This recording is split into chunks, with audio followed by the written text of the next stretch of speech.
उस दरगाह के खिलाफ पिटीशन दर्ज होता है और साहब कोर्ट वाले उसको एक्सेप्ट करके सुनवाई की तारीख तय कर देते हैं। अब तो हम लोग खामोश हैं, खामोश रहेंगे। देखते हैं जो बादशाह के ऊंट को बैठाने वाला अब इनकी शरारत पे कैसे पहरा लगता है। मुझे यकीन हासिल है अब हिंदुस्तान का 40 करोड़ मुसलमान अब गरीब नवाज की करामत देखने के लिए मुंतजिर है कि हिंदुस्तान का राजा अपनी करामत दिखाएगा। और मुझे लग रहा है इनकी शरारत जब बढ़ रही है, इनकी शरारत खूब आगे बढ़ रही है, तो अब जब बंदरों को, गीदड़ों को मौत आती है तो शहर की तरफ रुख करता है। छोटी छोटी बातें तो बोलता था, हम नजरअंदाज करते थे। अब बड़े शहनशाह की बारगाह में पहुंच गया है, वहां छेड़खानी कर रहा है। अब बस करीब है वह वक्त जब गरीब नवाज का जलाल रंग लाएगा, और जब वो जलाल रंग लाएगा इनका सारा गुरूर चकनाचूर होगा और मुस्तफा के गुलामों को अल्लाह इज्जतों से मालामाल बनाएगा। नारे तकबीर, नारे रिसालत, मसलके आला हजरत, मजहबे इस्लाम, हजरत हबीबुल्लाह फैजी साहेब किबला, हजरत शहनवाज हसन साहेब किबला, अल्लामा डॉक्टर शहरयार रजा साहेब किबला कादरी।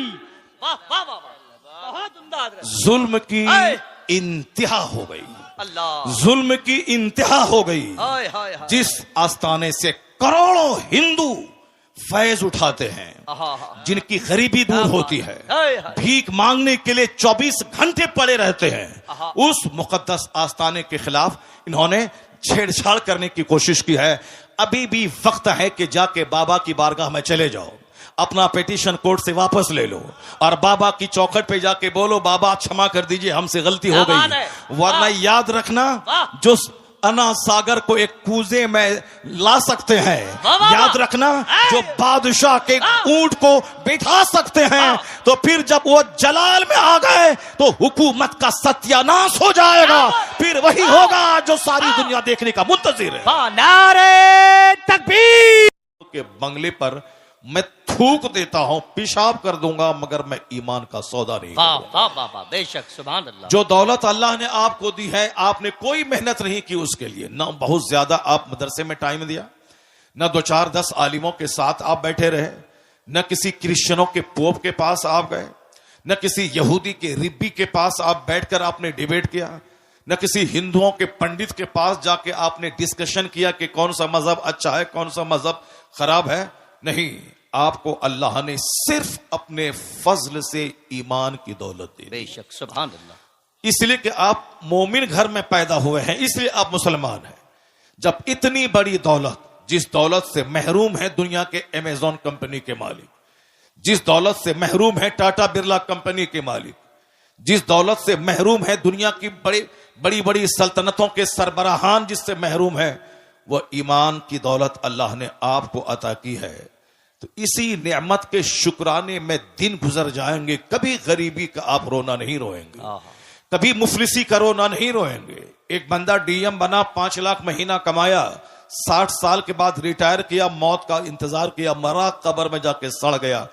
35 साल तक पढ़ा लिखा, मेहनत किया, 35 साल उन्होंने नौकरी की, क्या मिला? मरने के बाद जहां गया वहां एक ऐसी जिंदगी जो जिसका कोई अंत नहीं हो, जिसकी कोई सीमा नहीं है। दुनिया में तो 100 साल के अंदर ही मर जाना है, मरने के बाद जहां अरबों खरबों साल रहना है, वहां की जिंदगी के लिए इस डीएम ने क्या किया?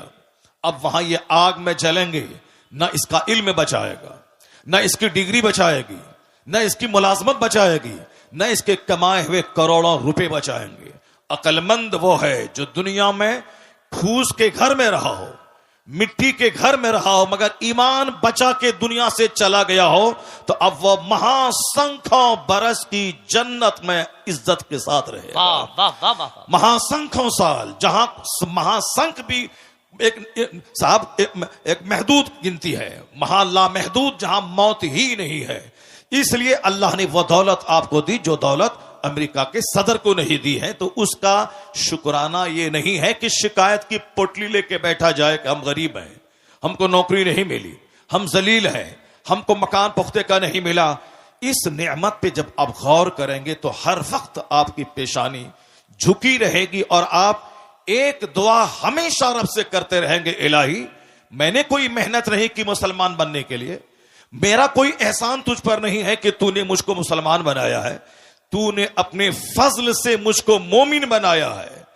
तो हर वक्त वह मोमिन यही दुआ करेगा, इलाही जब एक एहसान इतना तूने किया है तो एक एहसान और कर देना कि हालत ईमान में मौत देकर जन्नतुल फिरदौस अता कर देना। वाह वाह वाह वाह, सुभान अल्लाह। क्योंकि बेशुमार लोग ऐसे हैं जो मरने से पहले पहले मुशरिक हो गए, मरने से पहले पहले काफिर हो गए।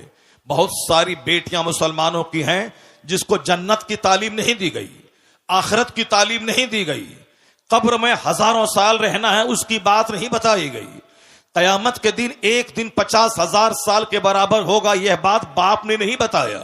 बाप ने सिर्फ ये बताया कि इंजीनियर बनना है, डॉक्टर बनना है, कमाना है, घर बनाना है और खाना पीना है। तो अब अच्छी लाइफ गुजारने के लिए कोई मुशरिक उसे ऑफर दिया कि मेरे पास 5 लाख रुपए माहाना की आमदनी है, अगर तुमने मुझसे शादी कर ली तो तुम रानी बन के रहोगी। तो ये उस मुशरिक के साथ ईमान का सौदा करके भाग गई, उसी के साथ शादी करके रह गई। अब वो जब जवानी के बाद बुढ़ापे की उम्र में पहुंची, उसके बाद मौत ने दस्तक दिया, तो लज्जत कितने दिन तक उन्होंने हासिल की? 10 साल 20 साल। अब मरने के बाद जहां गई है वहां का एक दिन 50,000 साल के बराबर। अब ये बताएं कि 2 4 10 20 साल 1 सेकंड है अल्लाह के नजदीक। इसकी लज्जत हासिल करने के लिए ईमान का सौदा कर दिया, उन्होंने कुफ्र कबूल कर लिया। अब वह खरबों साल की आग में जलने के लिए वहां चली गई। अकलमंद है वह बाप जो बच्चों को डॉक्टर ना बनाए मगर जन्नती बना दे, जो अपने बच्चों को इंजीनियर न बनाए जन्नती बना दे, जो अपने घर में डॉक्टर इंजीनियर का चर्चा न करके आलिमे दीन का चर्चा करे, कुरान हदीस का चर्चा करे। वह औरत धन्य है जो नहीं बनी इंजीनियर मगर वह चूल्हे में खाना बनाती रही, अपना ईमान बचाती रही, बहारे शरीयत पढ़ती रही, कुरान पाक की तिलावत की, माह रमजान में 20 रकअत सूरह तरावी वह पढ़ती रही। वो औरत ईमान बचा के चली गई। खरबों कमाने वाली बैरिस्टर से यह बेहतर है कि कनीज़े फातिमा बनकर फातिमा ज़हरा के साथ जन्नत चली गई। वह कौन सा इल्म है जो इल्म आदमी की इज्जत को तार-तार कर दे? वह कौन सा इल्म है जो आदमी को कुफ्र के करीब पहुंचा दे? वह कोई इल्म है जो आदमी को जानवर बना दे? आज मदरसा आवाज दे रहा है कि डॉक्टर की सूरत में दरिंदा कलकत्ता के आरजी मेडिकल कॉलेज का प्रिंसिपल जो अपने घर के तहखाने में खूबसूरत औरतों के साथ बलात्कार करने का रैकेट चलाता था, जिसके कॉलेज में एमडी करने वाली खातून की आबरू गैर महफूज रही और जिसको अपनी आबरू बचाने के चक्कर में जान से हाथ धोना पड़ा। ये कोई डाइटन सिमिलिया का कसिया का कोई जाहिल नहीं था, वो कोई विलेजर, कोई देहाती, कोई फार्मर नहीं था, पढ़ा लिखा आदमी था। पढ़ा लिखा आदमी इस कदर गिर जाएगा ये किसी ने सोचा ना होगा। आपने देखा होगा मुजफ्फरपुर के शेल्टर होम में वह नेताओं का किस तरह कनेक्शन वहां पली जाने वाली औरतों के साथ था। लोग कहते हैं कि वह डॉक्टर की सूरत में जानवर, वह डॉक्टर की सूरत में दरिंदा। एक गांव का देहाती अपने चचेरे भाई के पास किशनगंज गया, डॉक्टर के पास, कहा आप मेरी बीवी का इलाज करें। डॉक्टर बोलता है कि तुम्हारी बीवी दर्द ज़ह में मुब्तला है, बच्चा भी मरेगा या नहीं जच्चा मर जाएगी, इसलिए तुम्हें 1 घंटे के अंतर सिजरिंग करना पड़ेगा। वह कहता है मैं बीमार हूं, मैं गरीब हूं, मैं मजदूर हूं, कहां से मैं 50,000 रुपए ला के दूं? ये डॉक्टर दिमाग में बहुत बड़ा सपना पाल करके किशनगंज आया है कि मैं MBBS हूं, अपने बच्चों को FRCS बनाना है, अब मुझे 2 एकड़ जमीन में शानदार घर बनाना है, मुझे फॉर्च्यूनर खरीदनी है। अब इतना पैसा, ऐसा नहीं कि डॉक्टर बनने के बाद रुपया का एक पेड़ अपने क्लिनिक में कोई लगा दे और रोजाना जाए 2 घंटा बैठे और पैसा तोड़ के झोला भर के शाम में घर ले जाए। नहीं, उसे तो मरीजों को देखना होगा, मरीजों की फीस से ही कमाना होगा। तो इतनी कमाई कहां से आएगी कि फॉर्च्यूनर का की किस्त अदा करे, वह 2.5 एकड़ जमीन का की किस्त अदा करे? अब वह इंसानियत का लिबादा छोड़कर झूठ का लिबास पहनता है, हैवानियत का कपड़ा पहनकर झूठ बोलता है कि तेरी बीवी 1 घंटे के अंदर में मर जाएगी, इसको सिजरिंग करवाना पड़ेगा। अब वह बेचारा छोटा सा घर बेचकर डॉक्टर को 50,000 रुपए देता है और वह डॉक्टर एक गरीब औरत की सिजरिंग करके उसको कई सारी औलादों से महरूम कर देता है।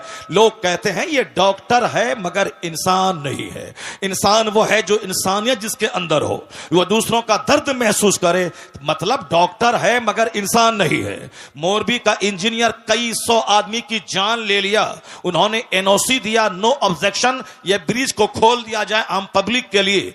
ब्रिज गिरा, कितने 100 पब्लिक की जान चली गई। लोग कहते हैं वो इंजीनियर नहीं, वो कसाई है जिसने इतने लोगों की जान ले लिया। चीफ मिनिस्टर झारखंड का जो गरीबों की प्रॉपर्टी कोयला है उसके घोटाले में पकड़ा गया, कई साल तक जेल रहा। लोग कहते हैं ये चीफ मिनिस्टर नहीं बल्कि गरीबों का हत्यारा है। मतलब इंजीनियर की सूरत में जानवर, डॉक्टर की सूरत में जानवर। लोग कहते हैं कि इंसान कहां है, इंसानियत कहां है। मैं कहता हूं आज भी इंसानियत की एक फैक्ट्री है, वह फैक्ट्री चले जाओ, उस फैक्ट्री में यह पढ़ाया जाता है झूठ बोलना हराम है, शराब पीना हराम है, ज़िना करना हराम है, माँ बाप को सताना हराम है, पड़ोसी से लड़ना झगड़ना हराम है, और खड़े होकर नहीं खाना है, बैठ के खाना है, बाथरूम ऐसे जाना है, बिस्तर पे ऐसे लेटना है, ऐसे घर से बाहर निकलना है। आदमियत का सलीका किस फैक्ट्री में सिखाया जाता है? कहां से इंसान पैदा होते हैं? इस जमीन पर एक दरसगाह है जहां अव्वल दिन से लेके आखिरी दिन तक, यानी उर्दू की पहली किताब से लेके बुखारी शरीफ तक यही पढ़ाया जाता है। यह लीगल है या इल्लीगल है, यह राइट है ये रॉन्ग है, यह जायज है ये नाजायज है, यह सही है ये गलत है, यह हराम है ये हलाल है, यह करना है ये नहीं करना है, यह हार्मफुल है ये यूजफुल है, यह हानिकारक है ये लाभदायक है। यानी वो आदमियत की शिक्षा जिस दरसगाह में दी जाती है उसी का नाम है मदरसा। अब जब यह फैक्ट्री जवान थी, जहां फैक्ट्री जवान थी, फैक्ट्री का प्रोडक्शन था, खलीफा हारून रशीद का बच्चा मदरसे में पढ़ता था, औरंगजेब जैसे हिंदुस्तान के बादशाह मदरसे में पढ़ते थे। उस वक्त में अमीर गरीब सब चाहता था मैं इंसान बनाने वाली फैक्ट्री में पढ़ूं और वहां से कुतुब बन के निकलूं, अब्दाल बन के निकलूं, आदमी बन के निकलूं। जब तक यह फैक्ट्री जवान थी, प्रोडक्शन ज्यादा हो रहा था, तो समाज कुतुब से भरा था, अब्दाल से भरा था, नेकों से भरा था, शरीफों से भरा था। लेकिन जब से इस फैक्ट्री को गवर्नमेंट ने आतंकवादी का अड्डा कहा और जब से हमारे पैसे वालों ने अपने बच्चों को पढ़ाना छोड़ दिया, जब यह फैक्ट्री बंद हो जाएगी या बंद नहीं होगी, पैदावार कम हो जाएगी, तो समाज में शरीफ कहां से मिलेंगे, वली कहां से मिलेंगे, कुतुब अब्दाल कहां से मिलेंगे? अब अगर लोग चाहते हैं कि समाज शरीफों से भरे, नमाजियों से भरे, जंटी लोगों से भरे, कुतुब अब्दाल से भरे, तो अब कंप्यूटर लेना होगा, फैसला बदलना होगा कि जिस तरह की फैक्ट्री, जैसा प्रोडक्शन, उसी तरह के लोग समाज में नजर आएंगे। इंजीनियरिंग कॉलेज में आदमी कम, वहां पैसा कमाने वाले जानवर ज्यादा पैदा किए जाते हैं। मेडिकल कॉलेज में आदमी कम, पैसा कमाने वाले जानवर ज्यादा पैदा किए जाते हैं। तो अब ये एक इंसानी बनाने वाली फैक्ट्री है मदरसा। इस फैक्ट्री को जिंदा करें। जब ये मदरसा जिंदा होगा, पैदावार बढ़ेगी, तो शरीरों की तादाद घटेगी, शरीफों की तादाद में इजाफा होता चला। नारे तकबीर, नारे रिसालत, मज़हबे इस्लाम, जश्ने दस्तार बंदी, अल्लामा डॉक्टर शहरयार रजा साहब किबला। बहुत उम्दा हज़रत, वाह वाह वाह वाह वाह। मदरसा, वाह वाह वाह वाह। मदरसा ने ही सारी दुनिया को बताया है कि इल्म क्या चीज है। मदरसा ने ही सारी दुनिया को बताया है कि रिसर्च क्या है। मदरसा ने बताया है कंटेम्पलेशन क्या है। मदरसे ने बताया है शोध क्या है। मदरसे ने बताया है चिंतन क्या है। हमारे बच्चे भी गौर से सुने मेरी बात। जो दूसरे लोग मुखालिफ मजहब के मानने वाले हैं, अगर उस तक मेरी बात पहुंच जाए, वो भी मेरी बात को गौर से सुन ले। अगर मदरसा आतंकवादी का अड्डा है तो कभी किसी दिन किसी एक जासूस को मदरसा भेज दो, और मदरसा भेजने के बाद हर क्लास में उसको बैठा दो और ये रिपोर्ट देने के लिए बोलो कि क्या मौलाना साहब ने अपनी दरसगाह में बच्चों को मारने और काटने की बात सिखाई है या शराफत की बात सिखाई है, ह्यूमैनिटी की बात सिखाई है। मैं दावे से कहता हूं किसी भी दरसगाह में बैठ जाओगे, फारसी की पहली से लेकर बुखारी शरीफ तक हर जगहों पे अमन की बात, पीस की बात, मोहब्बत की बात, मुरफ़्फ़त की बात, अखलाक की बात, अपने गांव समाज की इस्लाह की बात, माँ बाप के एहतराम की बात, पड़ोसी की इज्जत की बात, मुसीबतें सह के दूसरों की मुसीबतों का जवाब मुसीबत से न देने की बात, यानी अखलाक मोहम्मदी की तालीम मदरसे में दी जाती है। उसका फैसला इसीलिए है कि वह दूर से मदरसे को आतंकवादी का अड्डा समझ समझता है, अपनी निगाहों में दुश्मनी का चश्मा लगाकर मदरसे के खिलाफ बयान देता है। कभी उन्होंने रिपोर्टिंग नहीं कराई कि मदरसे में पढ़ाई क्या होती है, मदरसे में दरसगाह में सिखाया क्या जाता है। सिर्फ दूर से कहना कि साहब वहां आतंकवादी पैदा किए जाते हैं। यह नफरत करने वालों की बोली है, हकीकत जानने वालों की बोली नहीं है। जिस तरह भी नफरत का माहौल हिंदुस्तान में फैला है, कोई भी आदमी खड़ा हो जाए और कोर्ट में साहब याचिका दर्ज कर दे कि इस मस्जिद में लग रहा है कि अंदर में कोई मूर्ति छुपी हुई है या कोई मंदिर रहा होगा, तो अब कोर्ट वाला भी केस एक्सेप्ट कर लेता है। और जहां 10-10 साल से साहब केस पड़े हुए हैं, उसकी कोई नोटिस नहीं ली जा रही है, और यहां 10 मिनट के अंदर में सुनवाई भी होती है, और फौरन साहब एक कमेटी का गठन भी होता है, और फौरन सर्वे करने वाला वहां पहुंच भी जाता है, और फिर उसकी रिपोर्ट भी दिया जाता है। किस कदर नियतों की खराबी है कि दूर से साहब वो एक खास मखसूस बिरादरी को टॉर्चर करने के लिए इस तरह के प्लान बना रहा है। हिम्मत इतनी बढ़ी कि अब हिंदुस्तान के राजा की बारगाह में पहुंच गया, हिंदुस्तान के शहंशाह की बारगाह में पहुंच गया। 800 बरस से जो पूरे हिंदुस्तान की रखवाली कर रहा हो, कब्र में रह के पूरे हिंदुस्तान की संप्रभुता को बचा रहा हो, हिंदुस्तान के मुसलमानों से ज्यादा हिंदुओं की अकीदत का मरकज बना हुआ हो। मुसलमान जाते हैं 60 लाख तो 40 लाख तो 60 लाख गैर मुस्लिम वहां जाते हैं। उनको वहां बेटा मिलता है, बेटी मिलते, न जाने क्या क्या मिलता है।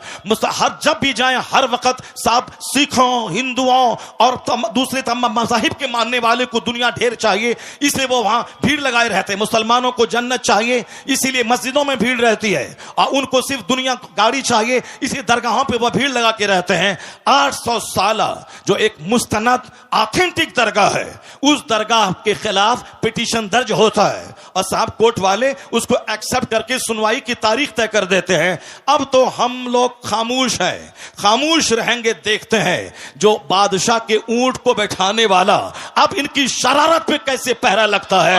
मुझे यकीन हासिल है अब हिंदुस्तान का 40 करोड़ मुसलमान अब गरीब नवाज की करामत देखने के लिए मुंतजिर है कि हिंदुस्तान का राजा अपनी करामत दिखाएगा। और मुझे लग रहा है इनकी शरारत जब बढ़ रही है, इनकी शरारत खूब आगे बढ़ रही है, तो अब जब बंदरों को, गीदड़ों को मौत आती है तो शहर की तरफ रुख करता है। छोटी छोटी बातें तो बोलता था, हम नजरअंदाज करते थे, अब बड़े शहंशाह की बारगाह में पहुंच गया है, वहां छेड़खानी कर रहा है। अब बस करीब है वह वक्त जब गरीब नवाज का जलाल रंग लाएगा, और जब वो जलाल रंग लाएगा इनका सारा गुरूर चकनाचूर होगा, और मुस्तफा के गुलामों को अल्लाह इज्जतों से मालामाल बनाएगा। नारे तकबीर, नारे रिसालत, मसलके आला हजरत, मजहबे इस्लाम, हजरत हबीबुल्लाह फैजी साहेब किबला, हजरत शहनवाज हसन साहेब किबला, अल्लामा डॉक्टर शहरयार रजा साहेब किबला कादरी। वाह वाह वाह वाह, बहुत उम्दा हजरत। जुल्म की इंतहा हो गई, अल्लाह, जुल्म की इंतहा हो गई। हाय हाय हाय, जिस आस्थाने से करोड़ों हिंदू फैज उठाते हैं, जिनकी गरीबी दूर होती है, भीख मांगने के लिए 24 घंटे पड़े रहते हैं, उस मुकद्दस आस्थाने के खिलाफ इन्होंने छेड़छाड़ करने की कोशिश की है। अभी भी वक्त है कि जाके बाबा की बारगाह में चले जाओ, अपना पिटीशन कोर्ट से वापस ले लो, और बाबा की चौखट पे जाके बोलो, बाबा क्षमा कर दीजिए, हमसे गलती हो गई। वरना याद रखना, जो अना सागर को एक कूजे में ला सकते हैं, याद रखना, जो बादशाह के ऊंट को बिठा सकते हैं, तो फिर जब वो जलाल में आ गए तो हुकूमत का सत्यानाश हो जाएगा। फिर वही होगा जो सारी दुनिया देखने का मुंतजिर है। नारे तकबीर, नारे रिसालत, ख्वाजा का हिंदुस्तान, फैजाने गरीब नवाज। एक कौम मुस्लिम, आपको कानून हाथ में नहीं लेना है, आपको सड़क पे आकर के बहुत बड़ा प्रोटेस्ट नहीं करना है। यह मामला शहनशाह हिंदुस्तान का मामला है, अब मामला उनकी कोर्ट में पहुंच चुका है। बस हम लोग वही करें जो सरकार दो जहां के दादा अब्दुल मुत्तलिब, जब अबरहा जो हाथियों का फौज लेके खाने काबा को ढाने आ रहा था, अब्दुल मुत्तलिब ने क्या कहा था कि हर शख्स अपने घर की हिफाजत करता है, ए अल्लाह ये तेरा घर है, तू अपने घर की हिफाजत कर। वाह। इतना कह के पहाड़ पर चले गए और फिर वो देखने लगे, देखें रब्बे करीम अपने घर की हिफाजत कैसे करता है। सारी दुनिया जान रही है कि अलम तरा कैफ फअल रब्बुका बिअसहाबिल फील, क्या उसके साथ सलूक हुआ। अबरहा जलील होके मरा, उसके सारे हाथी मरे, एक छोटा सा कंकड़ पत्थर उसके गुरूर को तोड़ के रख दिया, सारे धाराशायी हो गए। हम तो यही देखते हुए आ रहे हैं 1400 साल के अंदर। अल्लाह रब्बुल इज्जत बहुत बेनियाज है, अल्लाह रब्बुल इज्जत बेनियाज है, कोई भी जालिमों का जुल्म उसको थका नहीं सकता। और किसी भी इबादत करने वाली की इबादत की वजह से अल्लाह रब्बुल इज्जत की शान में कोई इजाफा नहीं हो सकता। अल्लाह उस सिफाते कमालिया का जामा है कि जिसके आगे किसी सिफत का कोई तस्वुर ही नहीं है। अल्लाह रब्बुल इज्जत के पास सारी कुव्वतें, सारी ताकतें मौजूद है। हम इबादत करते हैं, हम उसका बेनिफिट मुझको मिलता है। अगर कोई कुफ्र करता है उसका नुकसान वो उठाता है। अल्लाह सिर्फ देखना चाहता है कि मेरा कौन बंदा है जो इस जमीन को अदल से भरता है और कौन है जो इस जमीन को जुल्म से भरता है। जो ईमान लाएगा, अच्छा काम करेगा, उसे यहां सेहत देंगे, इज्जत देंगे, हुकूमत देंगे, मरने के बाद जन्नत देंगे। जो कुफ्र करेगा, शरारत करेगा, जुल्म करेगा, अत्याचार करेगा, दूसरों को जीने नहीं देगा, सताएगा, समाज को पाप से भर देगा, उसके लिए आग तो वहां है, यहां उसका जीना तंग कर देंगे, यहां उसके घरों को कैद खाना बना देंगे, यहां उसको जलील और रुस्वा कर देंगे। नहीं देखा तुमने आज से 5 साल पहले चाइना के लोग कहते थे कौन सी नमाज है, कैसी नमाज है। जापान के लोग कहते थे कौन सी मस्जिद है, कैसा मदरसा है। हिंदुस्तान के भी चंद सर फिरे कहते थे यह कौन सी मस्जिद, कौन सा मदरसा, अजान बंद कर देंगे, मदरसा बंद कर देंगे। अमेरिका भी कहता था यह कौन सा इस्लाम है, हर तरफ इस्लाम का चर्चा हो रहा है, हर तरफ इस्लाम इस्लाम लोग कर रहे हैं, नहीं बढ़ने देंगे इसे। अब मुसलमान परेशान हाल थे, मुसलमान हाथ उठा के रब्बे करीम की बारगाह में दुआ कर रहे थे। तो हमारे जुलू, हमारा प्रोटेस्ट काम नहीं आया, मगर हमारी वो भीगी पलकों की दुआएं वो काम आई कि जो काम पूरी दुनिया को हिला के रख दिया। अल्लाह रब्बुल इज्जत ने दूसरी फौज को नहीं भेजा, एक छोटा सा कोरोना का कीड़ा भेज दिया। उस कीड़े ने चाइना को तबाह किया, अमेरिका के शहर को, उसको रौनक को मिटा दिया, सारे एयरपोर्ट्स में ताले लगवा दिए, दुनिया के अरबों इंसान को उनके घर को जेल उसके लिए बना दिया गया। यहां तक कि जो मिटाने की बात कर रहा था वह क्वारंटाइन की बात करने लगा, वह सोशल डिस्टेंसिंग की बात करने लगा, वह वैक्सीन की बात करने लगा। मिटाने का सपना देखने वाला उनका शहर उजड़ गया, उनकी फैक्ट्रीज उजड़ गई, करोड़ों लोग मौत की मुंह में चले गए। इसलिए एक कौम मुस्लिम, तेरा रब्बे कदीर बड़ा अजीज है, बड़ा गालिब है, वह कुव्वत का मालिक है, वह तमाम इख्तियारात उसके पास मौजूद है। तुमको सिर्फ करना है मस्जिदों को आबाद करना है, अपनी पेशानियों में सजदों का शौक बसाना है। तू मोमिन बन जा, तू मोहम्मदी बन जा, अल्लाह तुझे इस जमीन का हाकिम बनाएगा, यहां की सल्तनत तुझको देगा। और जो इस्लाम के खिलाफ बोलेगा उसको एक मामूली सा कीड़ा भेजकर उसका सारा गुरूर तोड़ देगा। जैसे अल्लाह ने तोड़ के बता दिया कि बंदे तुम्हारे चाहने से सब कुछ नहीं होता है, वही होता है जो मंजूरे खुदा होता है। अल्लाह ने दुनिया के सारे लोगों की औकात याद दिला दी, लोगों के होश ठिकाने लग गए। अल्लाह वही है जो नमरूद को सल्तनत देना जानता है, और जब सल्तनत का गलत इस्तेमाल करे तो अल्लाह मामूली मच्छर से हिलाक और तबाह बर्बाद करना भी जानता है। अल्लाह फिरौन जैसे जाबिर और जालिम को 400 साल की लंबी छूट देना भी जानता है, और जब वो 400 साल की लंबी छूट से आतंक को और बढ़ा दे तो अल्लाह ताला पानी में डुबा के उसे मार देता है। और जब खिगिया के कहता है कि अब मैं ईमान लाया, तो अल्लाह कहता है अल आना वक़द असैत क़ब्लु व कुन्त मिनल मुफ़सिदीन, अभी तू ईमान लाता है, इससे पहले तू फसादी और बागी था। आज मैं तेरी लाश बचाऊंगा ताकि आने वाले लोग जान जाएं कि मगरूर का हश्र क्या होता है, घमंडी का अंजाम क्या होता है। फिरौन फिरौन की सूखी हुई सड़ी हुई हड्डी की लाश आज भी मिस्र के म्यूजियम में मौजूद है। दुनिया के सारे सयाह, सारे टूरिस्ट उसको देखने जाते हैं और वहां से देखकर इबरत हासिल करते हैं कि 400 साल लंबी उम्र पाने वाला पूरे मिस्र का बाताज बादशाह था, लेकिन अल्लाह ने उसे ऐसा जलील किया, उसकी डेड बॉडी को दूसरों की इबरत की खातिर रखा, उसके ईमान को कबूल नहीं किया। तो इसलिए एक कौम मुस्लिम, तू नमाज पढ़, रोजा रख, हज कर, ज़कात दे, मस्जिद को आबाद कर, मदरसा को आबाद कर, अखबार पढ़ के ज्यादा इस्लाम के बारे में टेंशन मत मोल ले कि हमारा मुस्तकबिल क्या होगा, आने वाले दिन में इस्लाम का क्या होगा। यह सब टेंशन लेने की कोई जरूरत नहीं है। इतना यकीन कर ले, गिरह बांध के रख ले, जो अल्लाह कल के फिरौन को नहीं छोड़ा, पानी में डुबा के मार दिया है, वही अल्लाह आज के फिरौन को भी नहीं छोड़ेगा, आज के नमरूद को भी नहीं छोड़ेगा, आज के शद्दाद को भी नहीं छोड़ेगा। बस तुम्हें सिर्फ सब्र करना है, मस्जिदों को आबाद करना है। जो काम एटम बम से नहीं होता है वो काम तेरे सजदे से हो जाता है। तुम्हारी ताकत रूहानी ताकत, तुम्हारी ताकत स्पिरिचुअल फोर्स, तुम्हारी ताकत आध्यात्मिक शक्ति है।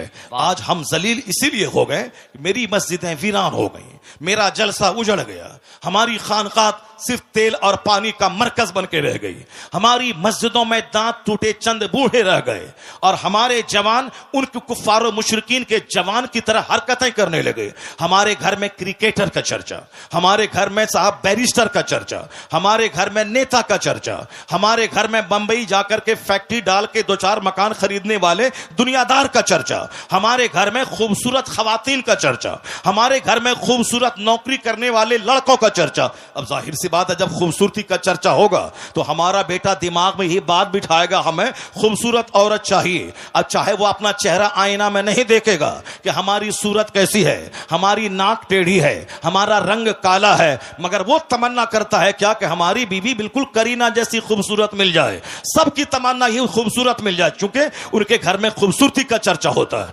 उनके घर में मुलाजमत का चर्चा होता है, उनके घर में क्रिकेट का चर्चा होता है। अगर मेरी बेटी किसी खूबसूरत चेहरे वाले के साथ भागकर ईमान का सौदा कर ले, यह कसूर मां बाप का है, जो अपने घर में हुस्न का चर्चा करता है, दौलत का चर्चा करता है, सर्विस का चर्चा करता है, स्कूल कॉलेज का चर्चा करता है। यह बता दे कि जिसके घर में आलिम का आना जाना हो, जिसके घर में पीर का आना जाना हो, जिस घर के बाल बच्चे अपने आलिम की तहज्जुद की नमाज का मंजर देख रहे हो, वहां तलावत कुरान का मंजर देख रहे हो, मैं दावे से कहता हूं जहां कुफ्फार का आना जाना होगा, जहां डकैत का आना जाना होगा, जहां दुनियादार का आना जाना होगा, उसके बच्चों का दुनियादार बनना जब तय है, उसी तरह जहां नमाजी का आना जाना होगा, आलिम का आना जाना होगा, मशाइख का आना जाना होगा, उनके घर के बाल बच्चों का ईमान का बचना भी तय है, वहां नमाजी बनना भी तय है। इसलिए बुजुर्गों ने कहा, अपने घर में चोरों को मत आने दे, अपना दस्तरखान नेकों के लिए बिछा,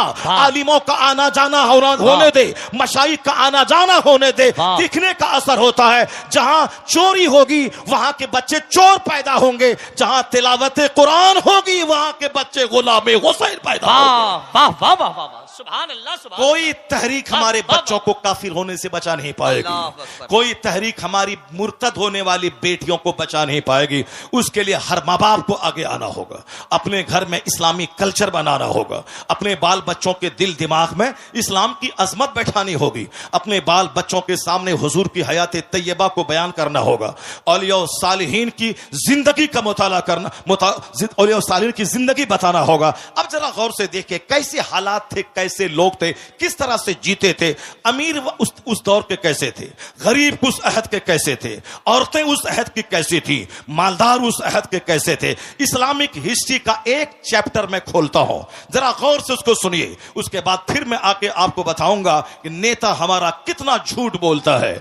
नेता हमें डरा करके हमसे वोट लेता है। वो क्या बोलता है कि अगर तुम हमको वोट नहीं दोगे तो तुम्हारी जिंदगी खतरे में पड़ जाएगी, तुम्हारा मुस्तकबिल खतरे में पड़ जाएगा। इस्लाम खतरे में है। हम आज 50 साल से सुनते हुए आ रहे हैं, इस्लाम इज इन डेंजर, इस्लाम खतरे में है, इस्लाम खतरे में है, इस्लाम खतरे में है। जो मौलाना बोलता है इस्लाम खतरे में है, यकीन जाने कि वो मौलाना सच नहीं, वह झूठ बोल रहा है। जो नेता बोलता है इस्लाम खतरे में है, वह नेता झूठ बोलता है। ये क्यों नहीं बोलता नेता कि हमारी नेतागिरी खतरे में है, हमारी पॉलिटिक्स खतरे में है, हमारा एमपी का पोस्ट खतरे में है, हमारी पार्टी खतरे में है, या बोल मेरी पार्टी खतरे में है। हम जिस तरह से वो अपने लोगों को डराता है हमसे और हमारे खिलाफ नफरतों की आग लगाकर वो अपना वोट लेता है, उसी तरह हमारे भी कुछ लोग हैं जो शराब में डूबा हो, एक वक्त की नमाज ना पढ़ता हो, जो दिल्ली में जीतने के बाद 5 स्टार होटल में रंगरलियां मनाता हो, ये हमें आके मजहब के नाम पे हमसे वोट लेता है कि हम मुसलमान हैं, तुम हमको वोट दो।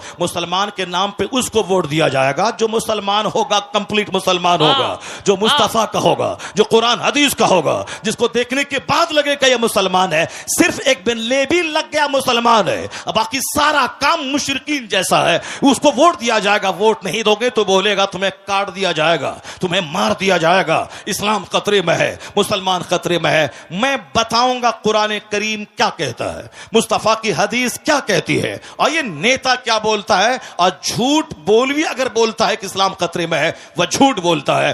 कुरान करीम साफ लफ्जों में कह दिया है, युरीदून लियुत्फिउ नूरल्लाहि बिअफ़वाहिहिम वल्लाहु मुतिम्मु नूरी।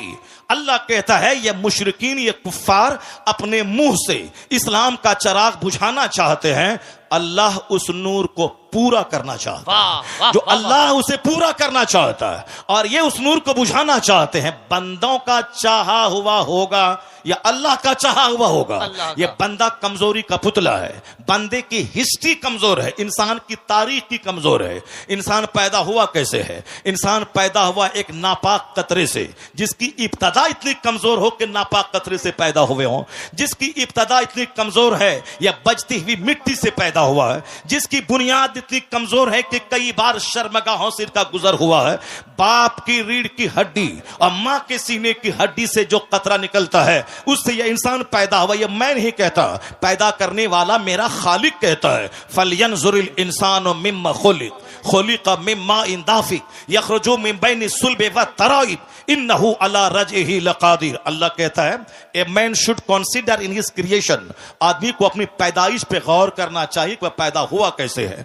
अल्लाह कहता है वह पानी का कूदता हुआ कतरा मनी का, जो बाप की रीढ़ की हड्डी से निकलता है, मां के सीने की हड्डी से निकलता है और वह बच्चादानी में पहुंचता है और 4 महीने तक वह ब्लड वह नुत्फा अपनी असल हालत पे रहता है। अगले 40 दिन तक, अगले 40 दिन में वह लोथड़ा बनता है, अगले 40 दिन में ढांचा तैयार होता है, अगले 40 दिन के बाद उसमें जान डाली जाती है, 120 दिन के बाद उसमें जान डाली जाती है।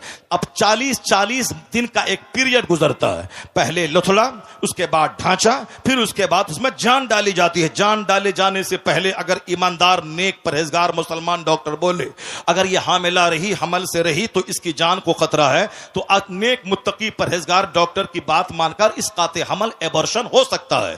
लेकिन अगर जान डाल दी गई फिर किसी की बात नहीं मानी जाएगी। 4 महीने के बाद कोई एबॉर्शन अगर करता है वह उस बच्चे का कातिल और मर्डरर ठहरता है। तो एक नापाक कतरे से यह इंसान पैदा हुआ है। अब पैदा होता किस रास्ते से है वह सबको मालूम है, और वह नुत्फा जाता किस रास्ते से है वह सबको मालूम है।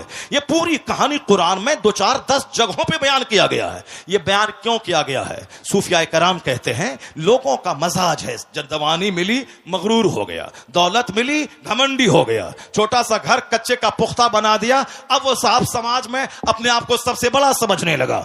हुस्न पे मगरूर होता है बंदा, मकान पे मगरूर होता है बंदा, थोड़ी शोहरत मिल गई उसमें मगरूर होता है बंदा, ताकत जवानी मिली उसमें मगरूर होता है। यह गुरूर तो उसे तबाह कर देगा। यह गुरूर तो समाज में नफरतों की आग लगा दिया है। आज समाज में हर आदमी तन्हा महसूस करता है क्योंकि हर आदमी अपने आप को दूसरों से बड़ा समझता है। गुरूर की वजह से कोई किसी के घर नहीं जाता है। तो हर आदमी ईद के दिन अपने घर में बिल्कुल भैंस बन के बैठा रहता है, पहल करके नहीं जाता, मुंतजिर रहता है कि वह मेरे घर में आए। अब वह भी मुंतजिर रहता है कि यह मेरे घर घर में जाए, ना वो आता है ना यह जाता है, दोनों अपनी सेवई खुद खाते हैं और मोहब्बतों से महरूम रहते हैं। मोहब्बत वहां नहीं होती जहां इंतजार किया जाता है, मोहब्बत वहां होती है जहां खुद से पहल की जाती है। बंदा खुद से पहल करे, मुंतजिर ना रहे कि वो सलाम करेगा, बल्कि खुद से सलाम में पहल करे, इंतजार ना करे कि वो मेरे घर में आएगा, पहल करके ये खुद उसके घर में चला जाए। वो सारी कैफियतें जब थी तो गुर्बत में भी राहत का मजा मिलता था,